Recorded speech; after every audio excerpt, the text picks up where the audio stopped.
Case lighting அப்படின்னா என்னன்னு உங்களுக்கு தெரியுமா? வாங்க பார்க்கலாம். ஒரு பழைய இங்கிலீஷ் மூவி ஒன்று இருக்கு, கேஸ் லைட் அப்படின்னு. அந்த மூவில ஹீரோயின் வீட்டில இருந்து வெளியில போன அப்புறம் அந்த வீட்டில் உள்ள லைட்டோட பிரைட்னஸ் எல்லாம் கம்மி பண்ணி வச்சிருவாரு. அண்ட் ஹீரோயின் வீட்டுக்கு வரும்போதெல்லாம் ஏன் நம்ம வீடு இருட்டாவே இருக்குன்னு கேட்பாங்க. அதுக்கு ஹீரோ, நம்ம வீடு எப்பவுமே இப்படிதானே இருக்கும், நீ என்ன லூஸ் மாதிரி பேசுற அப்படின்னு சொல்லுவாரு. இந்த மாதிரி சில மாசம் நடந்துட்டே இருக்கும்.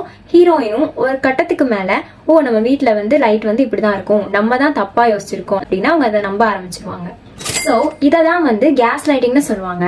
நம்மளோட ஓன் பெர்செப்ஷன் அண்ட் தாட்ஸ் மேல நமக்கே டவுட் வர வச்சிருவாங்க அண்ட் நம்மள கன்ஃபியூஸ் பண்ணி விட்டுருவாங்க. ஃபார் எக்ஸாம்பிள், நான் அதை சொல்லவே இல்லை, நீ ஏன் தப்பா புரிஞ்சுக்கிட்ட அப்படின்னு சொல்லுவாங்க.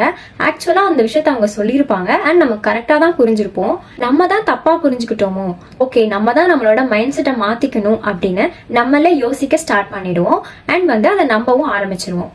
Tips to